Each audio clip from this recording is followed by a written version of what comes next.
The colony of New Reach sat on the third planet of the Vareth system, a quiet world of red soil and blue rivers, where 42,000 humans had built something worth keeping. They had farms that stretched for miles across the flat plains. They had schools where children learned math and history and how to fix water pumps. They had a market square in the central town of Port Callum, where vendors sold fruit every Sunday morning, and the smell of roasting grain drifted through the streets. They had a small defense station, 3 orbital guns, a handful of patrol ships, and a garrison of 200 soldiers. Enough to deal with pirates, enough to feel safe on the edge of known space. They were not safe. Commander Yara Das was eating breakfast when the alarms went off. She dropped her fork. She was running before the sound finished echoing through the garrison walls. By the time she reached the command center, her duty officer, a young man named Preet, was already pale. "What is it?" she said. "Ships," he said. "A lot of ships." The display on the wall showed the outer edge of the Vareth system. There were contacts, dozens of them, then hundreds resolving out of faster-than-light travel in clean formation. They were big. Each one was bigger than anything the colony's defense station could handle. They moved in perfect rows, the way a military force moves when it is not afraid of anything. "Whose are they?" Doss asked. Preet looked at the signal signatures on his screen. He had studied alien vessel identification during his training. He recognized the drive signatures after a few seconds. His face did not change, but his hands went still on the keyboard. "Keth," he said. "Those are Keth Dominion warships." Doss had heard of the Keth. Most people living on the edge of colonized space had. They were an empire that had been expanding for 300 years, absorbing smaller species and pushing at the borders of anyone who did not push back hard enough. They had clashed with human ships twice before, small incidents along disputed transit lanes. Both times the disputes had been settled by diplomats. Both times the Keth had come away with something they wanted. "How many?" she said. "Counting now." Preet's fingers moved. 42. "Commander, I'm counting 47 warships. Their lead vessel is broadcasting on open channels. Put it through." The voice that came through the speakers was translated by the station system into flat, mechanical English. The Keth did not speak in a way that matched human sound.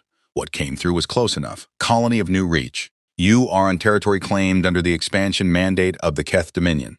You have 4 of your hours to begin evacuation procedures. Any vessels attempting to flee beyond the designated exit corridor will be destroyed. Your defense platform will power down its weapons within 30 minutes, or it will be removed. This message will not be repeated." Silence in the command center. Doss looked at the display. 47 warships. Her 3 orbital guns could damage maybe 2 of them if everything went perfectly. Her patrol ships would last minutes. Her 200 soldiers could fight on the ground, but there was no ground fight coming. There would only be fire from above. "Get me Earth Command," she said. "Long-range comms are already being jammed," Preet said. "They started as soon as they dropped out of FTL. I can get a tight beam pulse out, very low bandwidth, maybe enough for a text string and a beacon." "Do it," Doss said. "Send everything. Ship counts, signatures, the message they broadcast, our location. Everything in the data package. It'll take time to compress. Then start now." Doss walked to the window. Outside, Port Callum looked the same as it always did in the morning. The market vendors were setting up their stalls. A group of children was walking toward the school building down the main road. A farmer's transport was moving along the edge of town, loaded with red grain. None of them knew yet. She turned back. "Open colony-wide emergency broadcast." The channel clicked open. "This is Commander Doss. This is not a drill. All civilians are to report to emergency shelter points immediately. Bring water and any documents you can carry. Move calmly. Do not panic. Defense forces are responding. I repeat, this is not a drill. Move to shelter now." She closed the channel. The market vendors stopped moving. The children in the street looked up. The farmer's transport slowed and then stopped entirely. Then the running started. The defense station lasted 19 minutes. The crew of Platform Gallant fired all 3 orbital guns in the first 30 seconds after the Keth crossed the inner boundary of the system. They hit one of the smaller Keth vessels square on its forward section. It slowed but did not stop. The other 46 ships continued on course. The return fire from the Keth fleet turned Platform Gallant into a brief, bright point of light in Vareth 7's morning sky. The patrol ships scattered. 3 were caught within 2 minutes. The other 4 ran for the exit corridor the Keth had designated and were allowed to pass. The Keth did not want anyone to say later that they had not followed their own rules. The Keth believed in the appearance of order. On the ground, Commander Doss had gotten most of the civilian population into the underground shelters by the time the first Keth landing craft came down. Most, not all. There had not been enough time for everyone. There was never enough time. The Keth did not bombard the surface. They landed troops. They were thorough and organized. They moved through Port Callum and through the farming settlements and through every structure that showed signs of habitation. They took what they wanted. They destroyed what they did not. Commander Doss fought. Her 200 soldiers fought. They held 3 blocks of Port Callum for 6 hours before they were overrun. She was the last one standing in the Central Command building.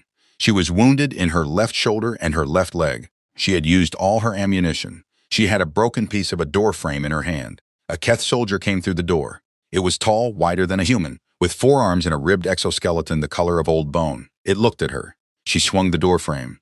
It took her down without much effort and left her on the floor. The Keth did not waste effort killing those who could not fight. They moved on. Doss lay on the floor of her command center and stared at the ceiling and breathed. The beacon was still transmitting. Preet had gotten it out. She had seen the confirmation light before everything went dark.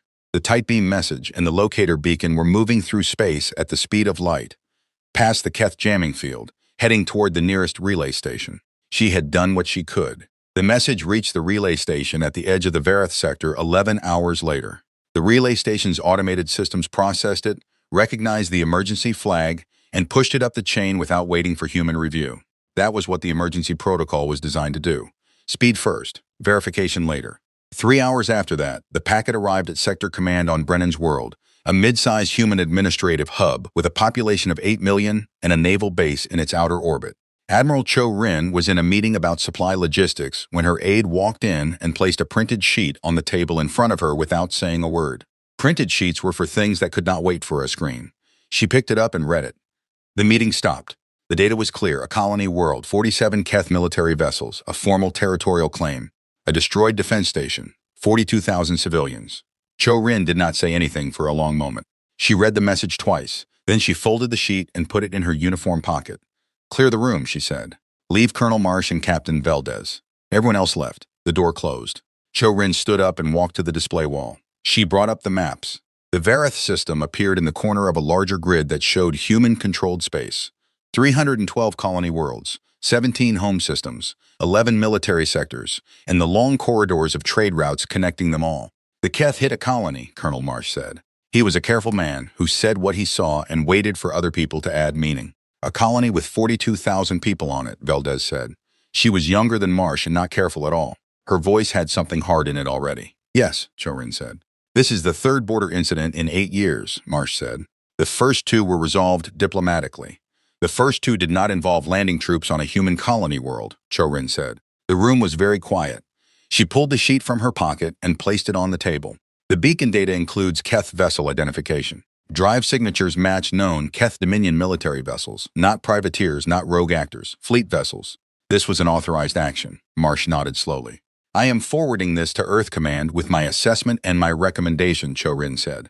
"I will be recommending a full military response." Valdez looked at her. "A full response? Do you mean what I said?" Cho Rin looked at the map, at the scale of it, at the hundreds of glowing points that were human worlds. "The Keth Dominion has been testing our borders for 30 years.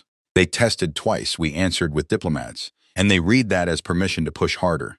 They have now landed troops on a human colony and displaced or killed 42,000 of our people." She let the silence sit for a moment. "If we answer with diplomats again," she said, "we will lose another colony within 2 years, and another after that. And they will not stop because we keep showing them that the cost is acceptable." She turned away from the map. "The cost must not be acceptable," she said. "We will send Earth Command the full data package. We will include my recommendation, and then we will wait." The message reached Earth 7 hours later. Earth was 17 light years from Brennan's World, and the relay network was fast. In the Security Council chamber in Geneva, on a planet that humans had lived on for all of recorded history and before, the representatives of the 12 governing bodies of human space sat around a curved table and read Admiral Cho Rin's message in silence. Secretary General Amara Thill read it twice. Then she put it down on the table. 42,000 people, she said. "Yes," said the defense minister beside her. "On a world they have been building for 11 years. Yes." She looked at the defense minister. He was a man who had spent 40 years in the military before moving to government. He had a face that had learned not to show much. "What are our options?" she said. He had prepared for this. He had prepared for this kind of moment for a long time, the way any serious military organization prepares, for the thing it hopes will never come but knows eventually will. "We have 3 options," he said. 1. Diplomatic protest and a demand for withdrawal paired with economic sanctions. 2. A limited military response. A show of force at the Vareth system, perhaps seizure of Keth assets in disputed transit zones. And three, Thill said. Three, he said, is what the Keth Dominion needs to understand we are capable of. He opened the folder in front of him. The Third Fleet is already on standby at Brennan's World. The 7th and 9th are in range. If we issue a full mobilization order, a wartime order, not a readiness drill, we can draw on all 11 military sectors. Every dockyard, every reserve formation, every vessel above patrol class. The room was very still. How many ships? Thill said. He looked at the number on the page. He had looked at it before, in briefings and planning documents and dry logistical reports. But saying it aloud in this room felt different. 800,000 warships, he said, counting support vessels, carriers, or drone platforms. 800,000 combat-capable vessels, the largest armed force in human history. Thill sat with that for a moment. Outside the windows of the chamber, Geneva was a normal city on a normal morning. People were going to work. Children were going to school. Markets were open. Life was moving forward the way it always did. 42,000 people on a red-soiled world 300 light-years away had been building the same kind of life. Had been. Call the vote, Thill said. The vote was not close. The mobilization order went out at 0300 hours Geneva time. And within 6 minutes it had reached every military installation in human space. It did not arrive quietly. 11 sectors, hundreds of naval bases, thousands of dry docks and repair yards and fuel depots and weapons storage facilities spread across 300 light-years of claimed space. The order hit all of them at the same moment, and every single one of them began to move. On the orbital station above Brennan's World, Admiral Cho Rin was still at her desk when the reply from Earth came in. She read the authorization code. She read it again to be certain. Then she stood up, walked to her command floor, and gave the order to wake her fleet. The lights in the docking bays came on. Engines began to warm. The Third Fleet of the Human Governance, 8,000 vessels of the line, began its departure sequence from Brennan's World. The process took 11 hours. The ships left in groups, sliding out of dock and forming up in the black, one after another, until the formation was so large that the navigational computers had to manage spacing in three-dimensional layers to keep ships from getting too close to each other. It looked, from a distance, like a small star cluster deciding to go somewhere. Colonel Rashid Morrow had been in the Human Governance Army for 22 years. He had fought in 2 border conflicts, served on 4 different worlds, and spent 3 years as a liaison officer at the War Planning Directorate on Earth, which was where he learned how military organizations actually worked when they were serious. He was aboard the carrier vessel GNS Unconquered when the mobilization order arrived. He was reviewing maintenance reports in his cabin. He put the reports aside and walked to the observation deck and stood at the wide viewport and watched what was happening outside. Unconquered was one of 11 carriers in the Third Fleet. Each carrier held 240 smaller attack ships in its bays, along with troop transport capacity, drone platforms, and enough fuel and ammunition to operate independently for 4 months without resupply. He watched the formation growing in the dark outside. The man standing next to him at the viewport was a young lieutenant named Osei, who had been in the military for 3 years and had never seen a full fleet deployment. How many ships are coming? Osei asked. From all 11 sectors, Morrow looked at the viewport. 800,000. Osei was quiet for a moment. He had heard the number in the briefing, but hearing it and seeing it were different things. Even watching the Third Fleet form up, 8,000 ships, was already something that did not look real. It looked like a simulation. Have we ever done this before? Osei said. No, Morrow said. Has anyone? Morrow thought about it. He had read military history as part of his training, and as a personal interest for most of his adult life. He knew of large fleet actions, large armies, large-scale conflicts going back centuries of human expansion into space. Not like this, he said. The Keth Dominion had an intelligence network. They had agents and informants and listening posts scattered through the border regions of human space, which was standard practice for any expanding empire. Information was as valuable as ships, and the Keth understood this well. Their primary intelligence assessor for the human border region was a Keth administrator named Vreth Ka, who had been watching human movements for 11 years from a station near the edge of Keth-controlled space. Vreth Ka was experienced and cautious and took a measured view of most things. When the first reports came in about the mobilization order, Vreth Ka flagged them as significant but not alarming. Humans responded to territorial actions with political noise. It was expected. The Expansion Council back in Keth space had anticipated a political response. Protests through diplomatic channels, possibly a formal objection filed with the multi-species mediation bodies, perhaps economic pressure on Keth commercial vessels in shared transit lanes. Then the second wave of reports came in. Vreth Ka read through them carefully. Reports from multiple listening posts. Reports from informants at human docking facilities. fuel requisitions, weapons transfers, dry-docked vessels suddenly being brought back to active status, reserve formations being called up, a construction alert on 3 of the largest shipyards in the Brennan sector, working around the clock. Vrethka looked at the numbers for a long time. Then Vrethka sent an urgent message to the Expansion Council. Not a flagged report, an urgent message. The difference was significant in the Keth bureaucracy. The message said this is not a political response. Recommend immediate review. Back in human space, the ships kept coming. The 7th Fleet departed from the Orion Reach sector, sweeping through 3 transit corridors in formation. The 9th Fleet moved out of its bases near the Halcyon worlds, 90,000 vessels in a column that stretched across 4 light hours of space. The reserve formations, older ships refitted and restocked, joined the main bodies at assembly points designated in the mobilization plan. The mobilization plan had been written 40 years ago by a committee of military planners who believed, as military planners always do, that the worst case should be prepared for even if no one expected it to happen. The plan had been revised every 5 years since. It had been tested in simulations. It had been reviewed, updated, argued over, and revised again. Nobody had thought it would ever actually be used. It was being used now. Commander Yara Doss, who had survived the fall of New Reach with a broken shoulder and a limp she would carry for the rest of her life, was transferred from Keth captivity to a neutral medical station 6 weeks after the attack, as part of a brief prisoner exchange the Keth agreed to before they understood what was happening. She arrived thin and quiet and slower than she used to be. She was debriefed at a military hospital on Brennan's World. She answered every question they asked her. She gave them everything. The exact timing of the attack, the formation the Keth ships had used, the way their landing troops had moved through the streets, the weapons they had carried, the behavior of individual soldiers. Every detail she had stored in her memory during the hours she had spent on the floor of her command center. The intelligence officers thanked her and left. She sat alone in her hospital room for a while. Then a junior aide came in with a data tablet and showed her the current state of the mobilization. Ship counts, sector deployments, fleet positions. She looked at the numbers, at the scale of what was assembling out in the dark. When did this start, she said. The order went out 6 days after the attack, Commander, the aide said. 6 days. She had been in Keth custody, not knowing. She had assumed the response would be what it had always been before. Protest, diplomatic notes, maybe sanctions. She looked at the screen for a long time. Good, she said. Her voice was flat and quiet and did not need to be anything else. On Earth, the Secretary General was facing pressure from 2 sides. Several of the governing bodies had signed the vote for full mobilization, but now that the machinery was actually in motion, some of them were sending representatives to her office to ask if there was still time to open a diplomatic channel. The Keth had not responded to the mobilization with any direct communication, which some read as fear and others read as indifference. Either way, the argument was made. Perhaps the fleet itself was enough. Perhaps showing 800,000 warships was the message, and the ships would not actually have to fight. Thill listened to all of them. She sat in meetings and heard their arguments. She understood their concerns.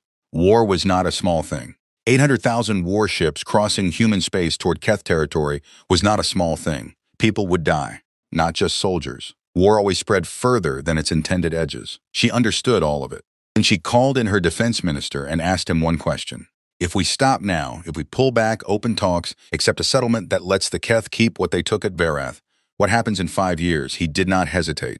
He had the same answer Cho-Rin had given weeks before, and the same answer the war planners had put in every long-term threat assessment for the past 30 years. They test again, he said. Further harder. Against a world with more people on it. She nodded. Then we continue. The fleet assembly took 63 days. 63 days of ships moving through transit corridors, lining up at rally points, fueling and arming and running final systems checks. 63 days of dock workers and logistics officers and supply chain managers working around the clock to push food, water, fuel, and ammunition into the largest military formation in the history of human civilization. At the end of 63 days, the fleet was ready. Admiral Cho-Rin had been given command of the overall operation. She accepted the appointment without ceremony. She had a job to do. Ceremony was for after. She stood on the command deck of her flagship, the GNS Remorseless, and looked at the tactical display.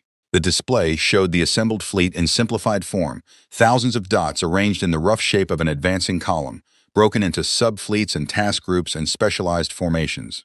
800,000 warships. Plus the drone platforms, 3 million autonomous combat drones, each one the size of a small patrol ship, networked together and capable of operating without direct human input. Plus the carrier groups, each one holding hundreds of smaller vessels in its bays. plus the artillery ships, which were not subtle things.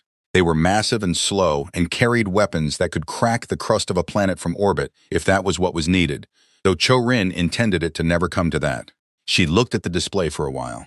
Then she looked at the message that had arrived an hour ago from Vrethka Station, intercepted by human intelligence decoded with no great difficulty. The Keth were asking for talks. She picked up the response form. She filled it out. The response was 2 sentences. There will be no talks until New Reach colony is fully evacuated by Keth forces and all displaced persons are returned to human custody. This condition must be met within 48 hours. She sent it. She did not expect compliance. The Keth Dominion did not operate on a model of compliance. They operated on a model of strength. They would read the message, evaluate the threat, and decide whether the threat was real. She intended to make it real. Fleet status, she said to her navigation officer. All groups report ready, Admiral. Plot the transit course to Keth space. Already plotted, Admiral. She sat down in her command chair. Then let's go, she said. The fleet moved. 800,000 warships, plus support groups, plus their drones and carriers and artillery platforms, entered the transit corridors and began the journey toward Keth space. The Keth had informants near enough to the assembly points that the departure was not a surprise. Vrethka had been sending urgent messages for weeks. The Expansion Council had received all of them. They had not believed the numbers. That was the problem. They had looked at the reports of 800,000 ships and assumed that the number was exaggerated, inflated by human propaganda, or by an informant trying to increase their own value. Nobody built 800,000 warships. It was not a real number. It was a political number, a scare number. The Council authorized their border fleets to go to high readiness. They sent a message to the human diplomatic channel asking if there was room for negotiation. They continued to hold New Reach colony with their garrison forces, because backing down was not something the Keth Dominion did in response to threats that had not yet proven themselves real. The fleet kept coming. Lieutenant Osi stood at the observation deck on GNS Unconquered and watched the transit corridor close around the ship. The strange, stretched visual effect of faster-than-light travel, the stars elongating into lines, the sense of distance being folded like paper. How long to Keth space, he asked. Transit time is 18 days, Colonel Marrow said beside him. Then we drop out at the edge of their border systems. And then? Morrow was quiet for a moment. Then they'll see us, he said, all of us, in their space. And they'll understand what they did. Osi thought about that. He thought about the 42,000 people on New Reach. He thought about the colony, the farms, the market square, the children walking to school on a Sunday. He had read the briefing documents.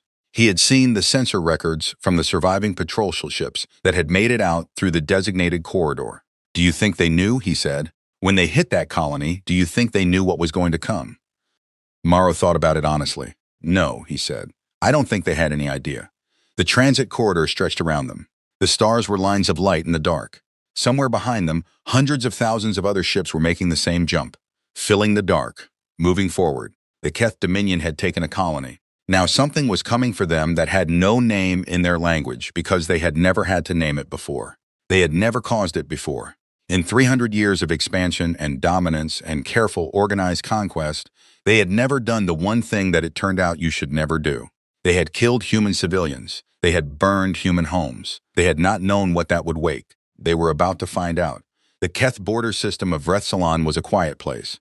It held 2 inhabited worlds, a Keth administrative planet and a small mining colony for a subject species called the Veth, who had been under Keth authority for 80 years.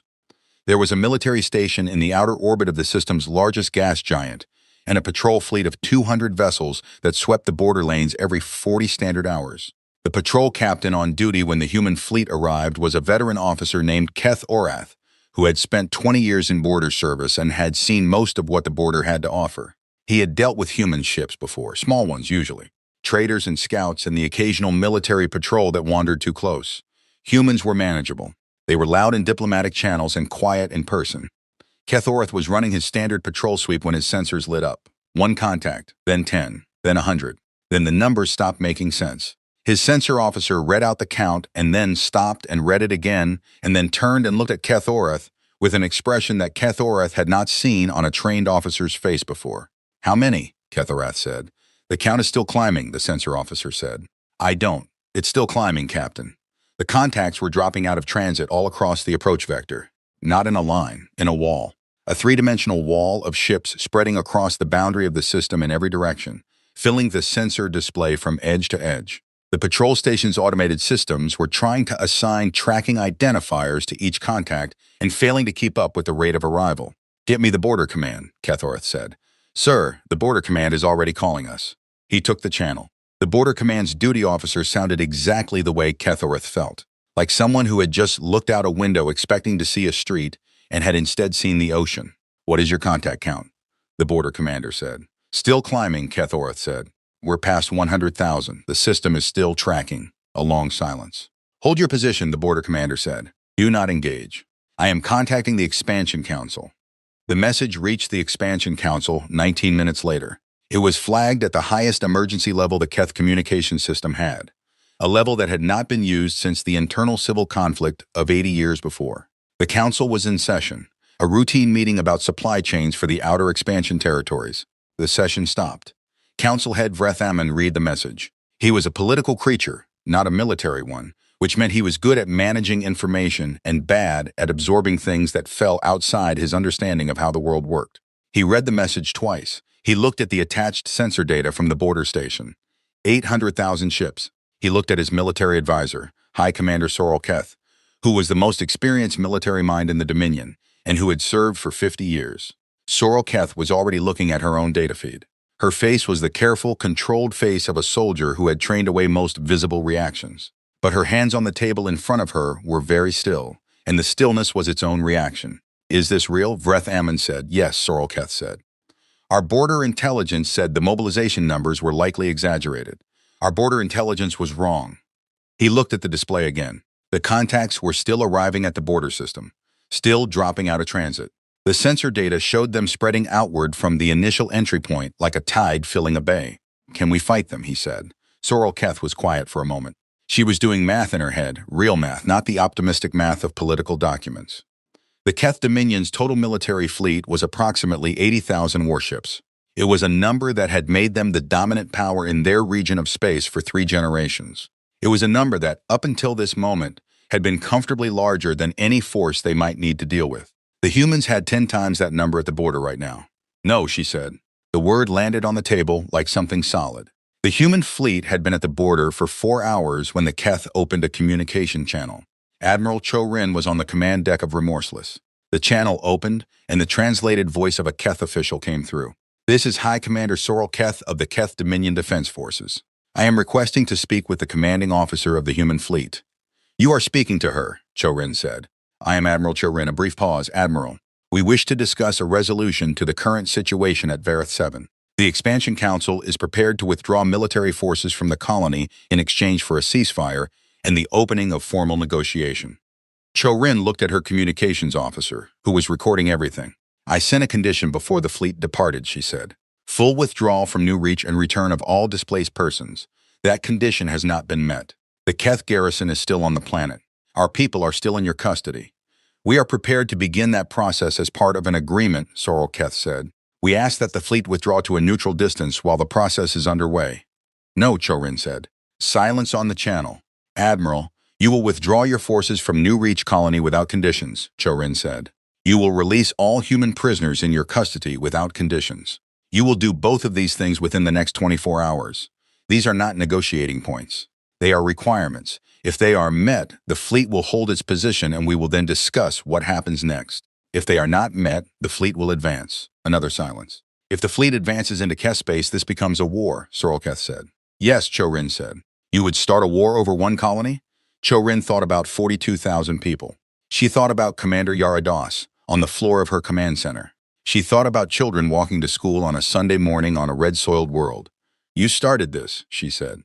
"We are just deciding how it ends." She closed the channel. 21 hours later, the Keth had not complied. The Expansion Council had argued through the night. Sorrel Keth had pushed for compliance. She had laid out the military situation in terms that did not leave room for comfortable misreading. Vreth Ammon had pushed back. The Dominion did not comply under threat. If they complied under threat, every species on the border would see it. The Dominion's authority rested on a foundation of demonstrated strength. To back down from a threat was to invite every subject species and every border nation to test them. Vreth Ammon's argument was not wrong. It was just addressed to a problem that was no longer the main problem. Sorrel Keth understood this. He made the argument again, more clearly. The fleet had not moved during the 21 hours. It had held position at the border system, filling the sensor space of the Keth border station with 800,000 contacts. But it had not come further in. When the 24-hour mark passed, it moved. Kethorith watched the display. The fleet had been sitting at the border for most of a day, a wall of contacts so large that his sensor team had stopped trying to track individual ships and was just monitoring the overall mass of them. It was like watching a storm front. The individual raindrops didn't matter. The front mattered. When the front began to move, his communications officer was already on the channel to Border Command. "They're advancing," she said. "I see it," Kethorith said. He watched the contacts come forward. His 200 patrol ships were still in formation. They had been told to hold position and not engage unless fired upon. He intended to follow those orders. 200 ships against 800,000 was not a military decision. It was a footnote. The human fleet came in without firing a shot. It did not need to fire a shot. The border patrol moved aside. The mining colony on the inner world transmitted a surrender signal before anyone asked for one. The military station near the gas giant powered down its weapons. The human fleet passed through the Vreth-Solon system and kept going. Word spread through the Keth Dominion the way word always spreads when a certainty breaks. It started at the border, moved to the military networks, leaked from the military networks to the civilian communication systems, and then was everywhere at once. 800,000 human warships in Keth space, moving inward, not stopping, not negotiating. Species under Keth authority picked it up on their own communication networks. The Veth on the mining world had sent their own messages, transmitted in their own language to their own people on a dozen other worlds as soon as the human fleet appeared at the border. The Drethian, who had been under Keth authority for 140 years, received the news on their homeworld and did not say anything publicly, but their administrators stopped answering messages from Keth command. The Seth Lore, a small species on the eastern rim of the Dominion, sent a message to the human fleet's communication address asking about the possibility of opening talks. Sorketh watched the Dominion beginning to wobble at the edges. She had seen this pattern in historical records, the records of empires, her own and others. There was always a moment when an empire that had been built on strength encountered something stronger, and the moment did not break the empire all at once. It cracked it. The cracks spread from the edges inward, and by the time the center felt them, it was too late for the center to do much about it. She sent another message to Admiral Cho-Rin. "Our fleet will not oppose your advance," she said. "I am asking only that you agree to a formal surrender process rather than an uncontrolled advance, for the safety of civilian populations on both sides." Cho-Rin read the message on her command deck. She thought about it for a few minutes. She called her senior officers. She asked for their views. Colonel Rashid Morrow, aboard the carrier Unconquered, was patched into the discussion. He listened to the debate and then said the people of New Reach didn't get a formal process. No one argued with that. But Cho-Rin was not a person who let anger run the operation. Anger was for after. "We will observe a formal surrender protocol," she replied to Sorrel Keth. "Any Keth military vessel or installation that powers down its weapons and transmits a surrender signal will be treated according to the laws of war. Civilian populations will not be targeted. We are not here to burn worlds. We are here to end the force that burned ours."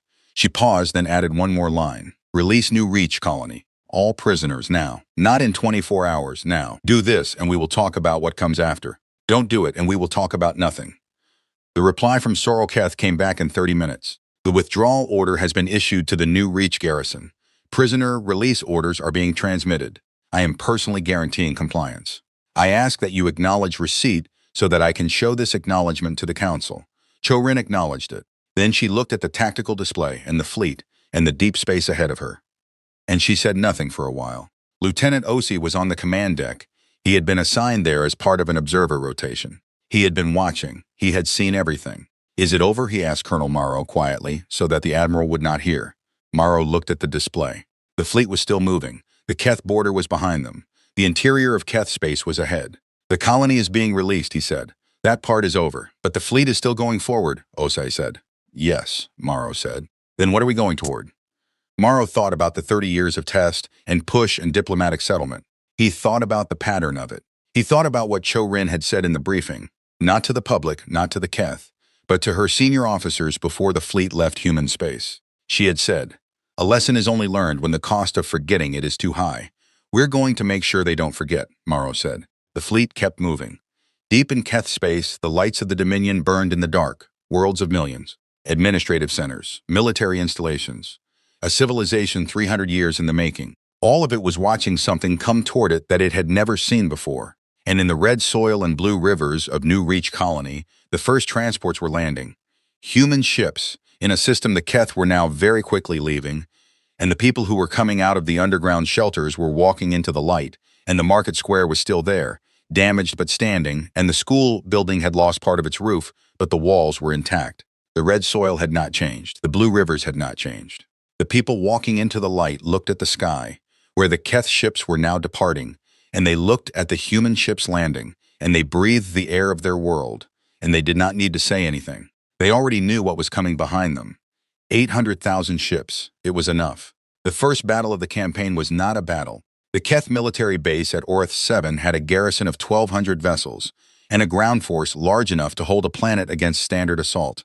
It was one of the strongest Keth military positions on the inner border, a fortress that the Dominion had spent 40 years building and that had never been seriously threatened. When the human fleet's advance column arrived, just the advance column, 300,000 ships, the base commander transmitted his surrender signal within 3 minutes. His name was Velkorn, and he was not a coward. He had fought in 5 campaigns. He had a commendation from the council, and a scar that ran from his left shoulder to his lower back from a boarding action 20 years before. He was a soldier who understood what soldiers could do and what they could not.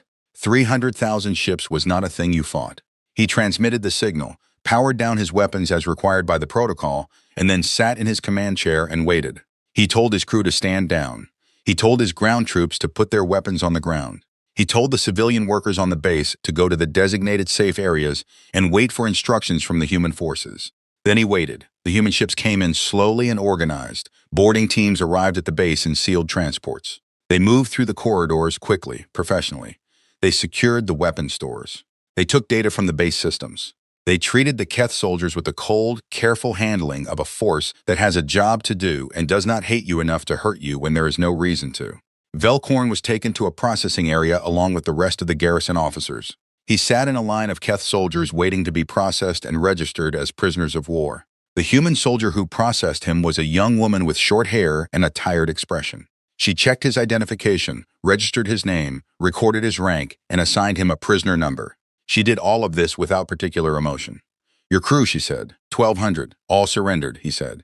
"Any wounded?" "No, no fighting." She looked up at him briefly.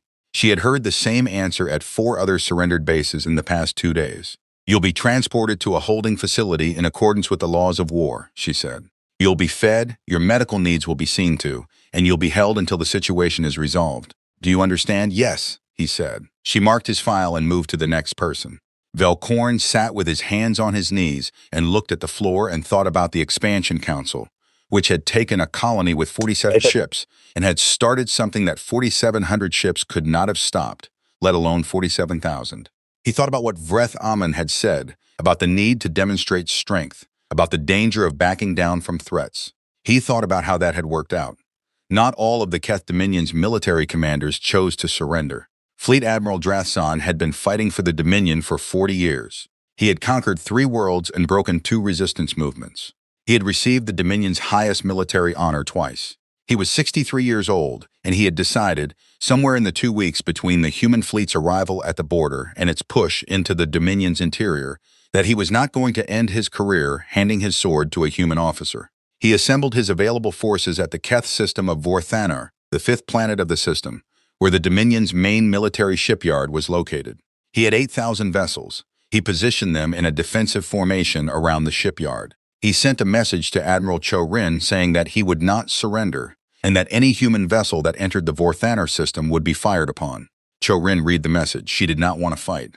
Fights killed people on both sides. She had not come here to prove that humans were better at killing than the Keth. She had come here to prove something more specific and more permanent than that. She tried 3 times to reach Drathson on open channels. He did not respond. She sent his message to Sorrel Keth and asked if the Keth Defense Forces would remove him from his position. Sorrel Keth replied that Drathson was acting independently and that the Defense Forces could not physically prevent him from fighting if he chose to fight. Cho-Rin looked at the tactical display. She looked at the formation around the Vorthannar shipyard. 8,000 ships. Task Group 7 to Vorthannar, she said. Full combat authorization. Task Group 7 was 20,000 ships. The battle lasted 9 hours. Drathson fought the way a career soldier fights when they know they are going to lose and have decided that the losing matters more than the surviving. He held his formation together for 6 hours before the human flanking movements broke it into sections. He burned through his ammunition reserves trying to hold the shipyard. He lost ships in ones and twos and then in dozens. The human fleet lost 63 ships. It was 63 ships out of 20,000, but each one of those ships had a crew, and the crew had names. Cho Rin was given the casualty list that evening. She read every name on it. Drathsan's flagship broadcast a distress signal in the 7th hour when its engines failed. Human boarding teams responded. They found Drathsan on the command deck, wounded, unwilling to leave his chair.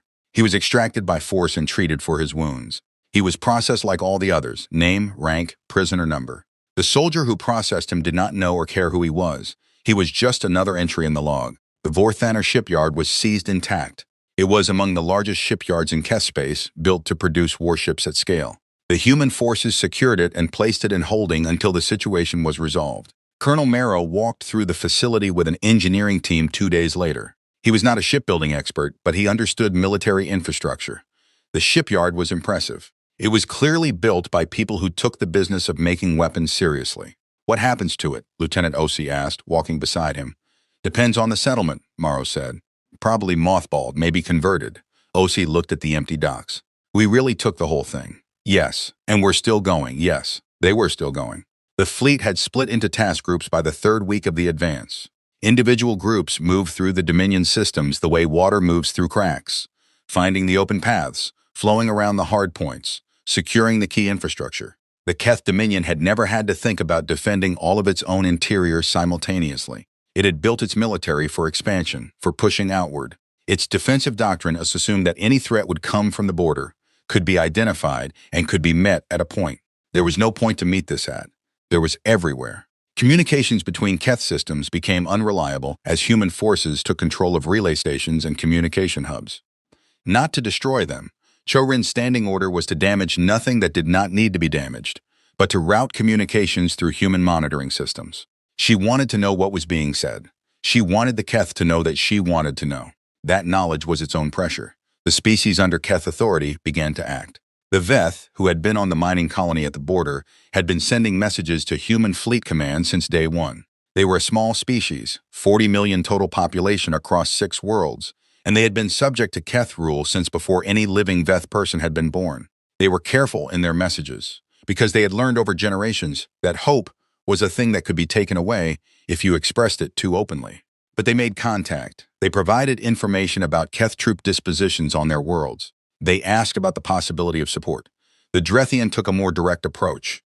On the 2nd Keth administrative world, a planet called Kethvoral, the Drathian administrative workers, who the Keth had employed for decades because they were efficient and cheap and had no history of resistance, simply stopped working on the day the human fleet reached the system. Not a strike, not a protest, they just stopped. They went home.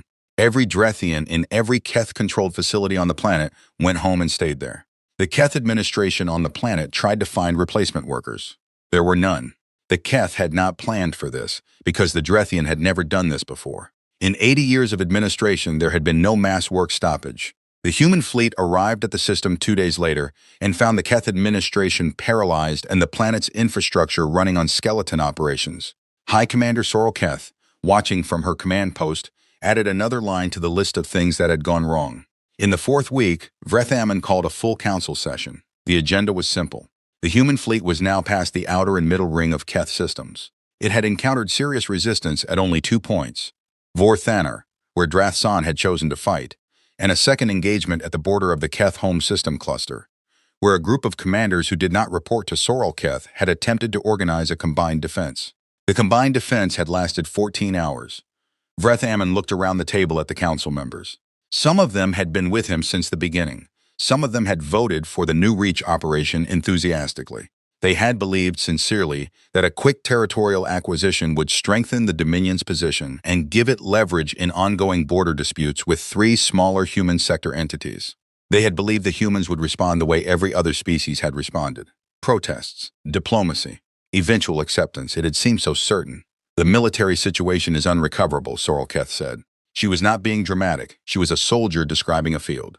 "The human fleet is moving toward the home systems. Our available forces cannot stop it. 3 of our border allies have already sent notes of neutrality to the Human Fleet Command. The Veth are cooperating with the humans actively.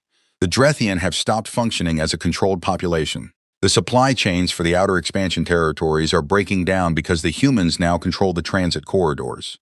She looked at the council. We have one option available that is not worse than all other options, she said. Everyone in the room knew what the option was. Nobody wanted to say it first. Ammon looked at the tactical display on the wall. The display showed the Keth home system cluster, 5 worlds, billions of people. The center of the Dominion, the beating heart of 300 years of history and power and expansion. The human fleet was 3 transit jumps away. He thought about the colony on Vareth 7, 42,000 people. A market square, children walking to school. He thought about how simple the decision had seemed at the time. Open a channel to Admiral Cho Rin, he said. The channel opened. He had prepared a statement. A diplomatic statement, carefully worded, that framed the request in terms of mutual interest and the shared desire to prevent unnecessary loss of life. He had written it himself. He had practiced it. He looked at the image of Cho Rin on the channel and began speaking. She let him finish. I hear your request, she said. I want to be clear about what I am prepared to discuss and what I am not. Her voice was level. It had been level in every communication he had heard from her. He did not know if this was a military manner or simply her manner. He suspected it was both. I am prepared to stop the fleet's advance immediately, she said, if the Council agrees to a formal surrender and accepts the terms of a settlement that my government will present. If you agree in principle now, I will halt the advance and give you time to review the terms before signing. He breathed. And if we don't agree, he said. She looked at him across the channel. Then the fleet continues, she said. And we have this same conversation in 3 days, when we're closer. He had nothing to say to that. We agree in principle, he said. The fleet stopped. The guns went quiet. And in the silence, the stars were full of human ships. The settlement negotiations took 11 days. They were held aboard a neutral station in the Vorthanar system, the one with the captured Keth shipyard. Because Cho Rin chose the location, and she chose it deliberately. Every time the Keth delegation looked out the station's viewports, they could see the sea shipyard floating in the dark with human vessels moving in and out of its docks. It was not subtle, it was not meant to be. The Keth delegation was led by Sorrel Keth, not Vreth Ammon. He had asked to lead it himself, as head of the council, and Sorrel Keth had told him, with the particular calm of a military person explaining something to a politician, that he should not be at the table, that his presence would complicate things, that she had a better chance of reaching an agreement that the Dominion could accept. He had not argued. He had lost the authority to argue about much. Sorrel Keth sat across from Admiral Cho Rin and the human government's chief negotiator, a small, quiet woman named Dr. Farah Elend, who had spent 30 years doing exactly this kind of work. Elend did not look like the person who was going to rewrite the terms of an entire empire's existence. She looked like someone who taught mathematics at a small university. She had kind eyes and a voice that stayed calm no matter what was said across the table. The first 3 days were spent on the framework, what was on the table and what was not. What was not on the table, the dissolution of the Keth Dominion. Cho Rin had made this clear in the opening session. Humans were not here to destroy a civilization. They were not going to take Keth worlds or install human administration over Keth people. The Dominion would continue to exist as a political entity. Sorrel Keth listened to this and said nothing, which was itself a kind of answer. The relief of someone who had been bracing for worse. What was on the table? Everything else. The full text of the settlement was long and detailed in the way that serious agreements always are. But the core of it was simple enough to say in a few sentences. The Keth Dominion would withdraw from all territories it had occupied by force in the past 50 years that belonged to species that had not voluntarily joined the Dominion. This included the worlds of the Veth, the Drethian, and 9 other species. These species would be free to form their own governments, enter into voluntary trade agreements, and determine their own futures without Keth interference. The Keth Dominion would pay reparations to New Reach Colony, reconstruction costs, compensation for every person who had been displaced or harmed, and a fund for the families of those who had died. The amount was significant. It was calculated by the human government's economists to be exactly as much as the Dominion could pay without breaking its economy. Not more. Not less. The number was chosen to hurt without destroying. The Keth Dominion's military would be reduced to a defensive force, enough ships and troops to protect its own worlds against external threats, but no offensive capacity beyond that. The new limits would be verified by the multi-species inspection body that would include representatives of the species that Keth had held. This was Ellen's contribution to the settlement, and it was the part that Sorrel Keth pushed back on hardest. An inspection body that includes the Veth and the Drethian, Sorrel Keth said, is an inspection body designed to find violations regardless of whether they exist. An inspection body that doesn't include them, Ellen, is one that none of the freed species will trust. And if they don't trust it, they will look for other guarantees. You do not want to find out what those other guarantees look like. Sorrel Keth sat with that. We accept the inspection body, she said. The last point of this settlement was the one that Cho-Rin had added herself, personally, against the advice of two of her senior staff, who thought it was unnecessarily harsh. She had listened to their advice and then kept the clause anyway. The clause said, "The Keth Dominion acknowledges in formal and public terms that the attack on New Reach Colony was an act of aggression against a civilian population. This acknowledgement will be transmitted on all Keth public channels and will be included in the official historical record of the Dominion." Sorrel Keth read that clause 3 times. "This is not a military or economic condition," she said. "This is political." "Yes," Cho-Rin said. "You want us to tell our own people that we were wrong?" "Yes." A long silence. "Why does this matter to you?" Sorrel Keth said. She was genuinely asking. She was a military person, and she understood military conditions. This one felt different. Cho-Rin thought about how to say it. "Because in 30 years, when someone in your council looks at a human colony on a border world and thinks about expanding your territory," she said, "they will be able to look up in your own records that you did this before, that you called it justified, that you lost everything that followed from it, and the record will say, in your own words, that you were wrong." Sorrel Keth looked at her for a moment. "You want us to remember," she said. "Yes," Cho-Rin said. Sorrel Keth signed. The fleet began its withdrawal from Keth space 2 days after the settlement was signed. It did not leave all at once. That would have taken too long and created logistical chaos in the transit corridors. Task Group pulled back in organized waves the way they had come, methodically, in sequence, each group moving to a staging point and then to a transit corridor home. The process took 3 weeks. For 3 weeks, the Keth systems watched the human ships departing. They watched the fleet thin out group by group, the sensor contacts dropping off the displays. The border systems watched the last ships cross back into human space. The relay stations that had been under human monitoring were handed back. The shipyard at Vorthanor was handed back as well, stripped of military equipment, per the settlement terms, but otherwise intact. Vrethaman, watching the withdrawal from his office in the council building, did not feel what he had expected to feel. He had expected relief. He had expected the particular release of someone who has been under enormous pressure and watched the pressure lift. He felt something older and quieter than relief. He thought about the 42,000 people on New Reach. He thought about the meeting where the Expansion Council had discussed the Verfastum. One of many systems discussed that session, reviewed for territorial value, assessed for risk, approved for action. A routine meeting. A routine decision. He had not thought much about the people living there at the time. It had not seemed like the relevant information. He thought about it now. The freed species were watched closely by everyone in that region of space. The Veth were first. They were the smallest 40 million people, 6 worlds, no military to speak of. Within 3 months of the settlement, they had held the first free elections in their recorded history. The result was a government that looked, by human political standards, fairly chaotic. Multiple parties, no clear majority, loud public arguments about everything. It looked like freedom. The Drethian were more cautious. They had been controlled for 140 years. They had people alive today whose great-grandparents had been the last to remember what self-governance felt like, and those memories were indirect, passed down through family stories that had been simplified by time.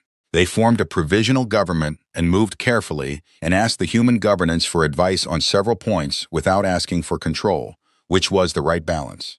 The 9 other species did 9 different things. Some formed governments quickly, some struggled. One had a brief internal conflict over who the legitimate leadership should be. A conflict that resolved after some difficult weeks, without violence. The multi-species inspection body formed and began its work. The Keth cooperated, because they understood that non-cooperations would bring the fleet back, and once a lesson is learned at that cost, it tends to stay learned. Sorrel Keth retired from the Defense Forces 6 months after the settlement. She had been in uniform for 50 years. She wrote a memoir that was, by the standards of military memoirs, unusually honest. She described the Keth's assumptions about human behavior, the belief that humans would respond to territorial aggression the way smaller species did, with protest and accommodation. She described the moment she saw the contact count at the border and understood that the assumption had been wrong. The memoir was read widely, both in the Dominion and outside it. It was translated into 22 languages. Several universities used it in courses on military strategy and political miscalculation. In one chapter, she described her conversation with Admiral Cho-Rin about the acknowledgement clause. She said she wanted us to remember, T. Sorrel Keth wrote. At the time, I thought this was the demand of a victorious party seeking symbolic satisfaction. I understand now that it was strategy. The most long-term strategy of the entire campaign. Everything else, the ships, the battles, the fleet at our border, was force. The acknowledgement clause was deterrence. It was the thing designed to make the next council think twice before approving the next colonial action. It cost the humans nothing. It will cost any Keth leader who forgets it everything. That is elegant. I wish I had thought of it. Admiral Cho Rin returned to Earth 6 months after the fleet withdrew. There was a ceremony. There were speeches. The Secretary General spoke about the campaign and about its outcome, about the freed species, about the settlement, about the 42,000 people of New Reach who were rebuilding their colony on their red-soiled world. Cho Rin sat in the front row and listened to all of it. She was in her dress uniform, which she wore rarely enough that it still felt slightly strange. She was 61 years old, and she was tired in the way that people are tired after a thing is finally done. Not the exhaustion of effort, but the settling weight of completion. She thought about the 63 ships she had lost at Vorthanner, the names on the casualty list. She thought about that every day. She would probably think about it every day for the rest of her life. That was the weight you carried when you sent people into a fight, even a fight that needed to happen. When the ceremony was over, a young reporter caught her at the edge of the hall and asked if she had a moment. She had a moment. What was the most important decision of the campaign? The reporter asked. She thought about it. The mobilization order, the refusal to halt the advance when the Keth first asked, the conditions she had set, the acknowledgement clause. Stopping, she said. The reporter looked confused. Stopping? When Vreth called and asked to surrender, we stopped. The fleet was 3 jumps from their home systems. We could have kept going. We could have taken everything. She looked at the wall of the hall for a moment. We stopped. Why does that matter? The reporter said. Because the galaxy is watching, she said. It has been watching since the first ship crossed the border. Every species within range of a newsfeed has been watching what we do. They needed to see that we could be stopped, that we chose to stop, that we are not an empire looking for an excuse. She looked at the reporter. The fleet was the message to the Keth, she said. Stopping was the message to everyone else. Commander Yara Das was back on New Reach Colony when the reconstruction was mostly complete. She had been offered a promotion and a posting at Sector Command. She had considered it for about 4 days before declining. She had told her commanding officer that she had a job to finish. He had not argued. The market square in Port Callum was rebuilt. The roofing on the school building was repaired. The farms were coming back. Some of them had been damaged in the fighting. Some had just been neglected for months. But the red soil was good and the blue rivers still ran clear. On the first Sunday after the market reopened, she stood at the edge of the square and watched the vendors set up their stalls. Fruit and roasted grain, and the small, handmade things that people make when they live somewhere long enough to care about it. Children were running between the stalls. The smell of roasting grain was in the air. She had a limp. She would always have it. The shoulder had healed mostly, but mostly was its own kind of answer. She bought a piece of fruit from a vendor and ate it standing in the sun. The sky was clear. Somewhere up there, past the blue of the atmosphere, past the thin cold space above, past the transit corridors and the relay stations and the long reach of known space. The fleet was back at its bases. 800,000 warships, resting, waiting, ready if they were ever needed again. She hoped they were never needed again. She did not think the galaxy would make that mistake twice. The vendor next to her was an old man who had been on New Reach since at the beginning, 11 years ago, when the first transports had landed, and people had looked at the red soil and the blue rivers and decided to make something of it. He recognized Das. Most people on the colony did. We came back, he said. He was not saying it to her specifically. He was saying it to the square, to the market, to the morning. Yes, she said. He nodded. He went back to arrange his fruit. She ate hers in the sun. The colony lived. The stars were quiet. And in every government building, in every civilization within broadcast range, in every intelligence file and military briefing and strategic assessment of every species that had watched what happened, in all of it there was a new entry, a new fact, a new line in the calculation of what was and was not worth doing. It said, do not touch what belongs to humans. It said, they will come, it said, all of them.